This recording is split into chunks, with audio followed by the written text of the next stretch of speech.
पाणी टंचाई मराठवाड्याच्या संदर्भामध्ये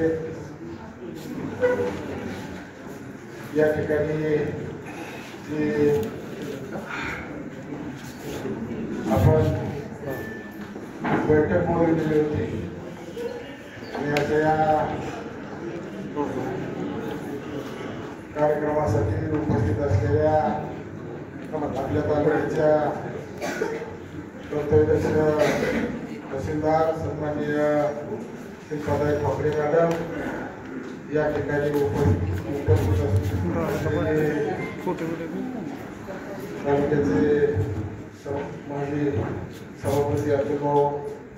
पाटील, त्याचबरोबर आमचे मार्गदर्शक जयप्रकाशजी दिले, देवानंदजी बागल, त्याचबरोबर राजाभाऊ कदम, संतोषजी वारे, राहुल सावंत, त्याचबरोबर सन्माननीय संजय जाधव सर, विलासराव बर्डे, सचिनजी नरोडे, विकासजी गाराडे, राजाभाऊ भोसले, साहेब, माऊली वागडे, गणेश बोरकडे, त्याचबरोबर सचिन अंकुश शिंदे, सुरेश जाधव, सोमनाथ देवगते, बोलले या ठिकाणी उपस्थित असलेले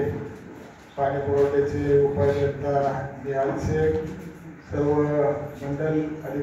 अधिकारी, त्याचबरोबर तलाठी विस्तार अधिकारी, पंचायत समितीचे सर्व साहेब, त्याचबरोबर उपाध्यक्ष कलावते साहेब, त्याचबरोबर उपाध्यक्ष पवारसो, सार्वजनिक बांधकाम करमाळा, दोन गायकवाड उपाध्यक्ष रतन बोलवडे, जयंती मदत करमाळा, त्याचबरोबर या तालुक्यातून आमचे सर्व सहकारी आलेले सरपंच, ग्रामपंचायतीचे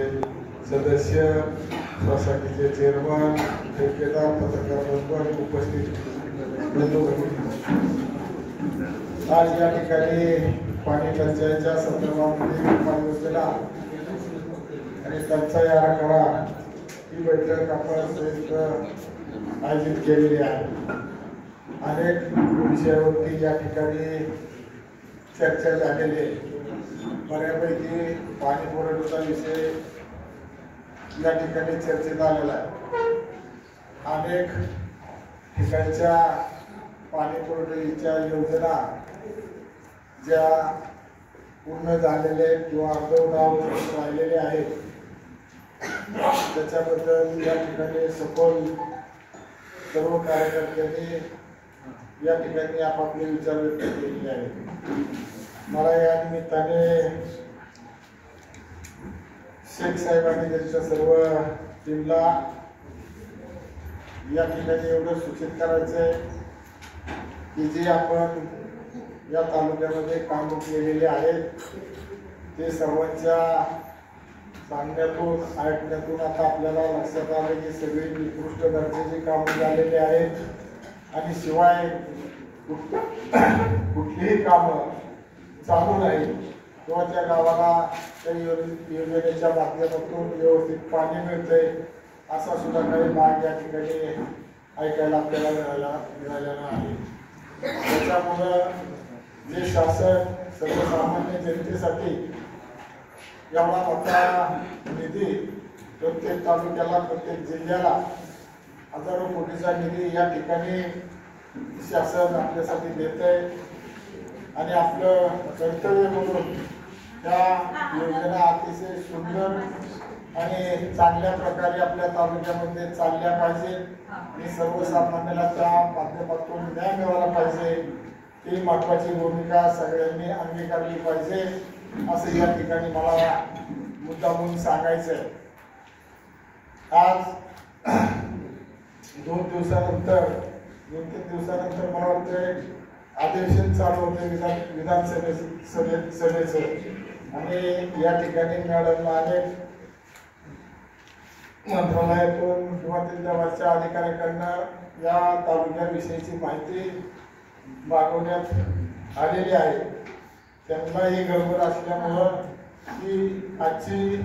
जी बैठक आहे ती आपण लवकर संपवतोय, परंतु अधिवेशन झाल्यानंतर परत प्रत्येक विभागाचा आढावा आम्ही सर्वजण घेणार आहोत। त्यावेळेस मात्र कुणी चुकीची माहिती जर दिली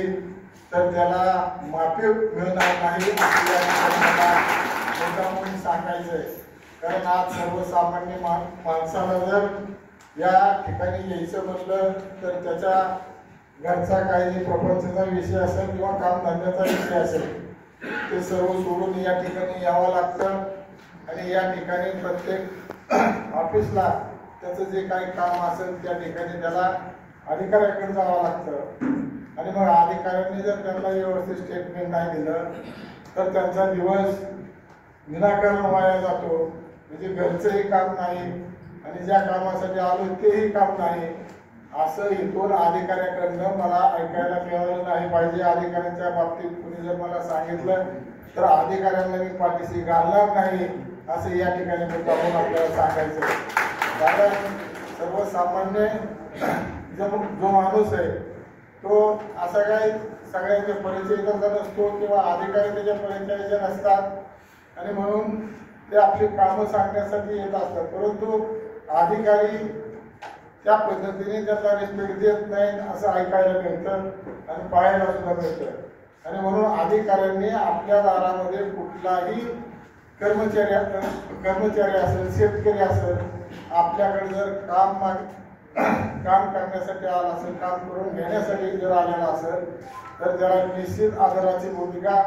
आदराची वागणूक तुम्ही दिली पाहिजे आणि त्याचं समाधान कसं होईल याकडे तुमचं लक्ष राहिलं पाहिजे असं या ठिकाणी मला मुद्दामून सांगायचंय। वास्तविक पाहता पाठीमागच्या काळामध्ये तुम्ही पाहताय की 5 वर्ष मी सुद्धा पाठीमागच्या काळात मला वाटतं 14 ते 19च्या काळामध्ये मी आमदार होतो। नंतर पाठीमागच्या काळात मी नव्हतो, परत मला तालुक्याने पुन्हा संधी दिलेली, मला या तालुक्यामध्ये चांगलं काम करायचंय म्हणून अधिकाऱ्यांनी सुद्धा आमच्या शब्दाला मान राखून कामं करीत राहिले पाहिजे असं या ठिकाणी आपल्याकडे विनंती करतो। अधिक बोलणार नाही। या ठिकाणी मॅडमला अनेक ठिकाणी माहिती पाठवायची आहे म्हणून आजची सभा संपली असं मी जाहीर करतो आणि आणखी ना आणि मग येणाऱ्या अधिवेशन संपल्यानंतर आपण परत बैठक घेऊया आणि त्या दिवशी सकाळी 10 वाजल्यापासून संध्याकाळी 5 वाजेपर्यंत बैठक ही चालत आणि सगळ्यांचा आढावा घेतला जाईल असं या ठिकाणी आपल्याला सूचना करतो। आणि अधिक न बोलता अधिक न वेळ घेता या बैठकीसाठी आल्यानंतर जो आमचा आदर सत्कार केला, आमच्या सहकार्याचा आदर सत्कार केला त्याबद्दल स्वयंपाकाचं मनापासून आभार मानून पुढील कार्यक्रमाला जाण्याची परवानगी देतो। जय हिंद, जय महाराष्ट्र।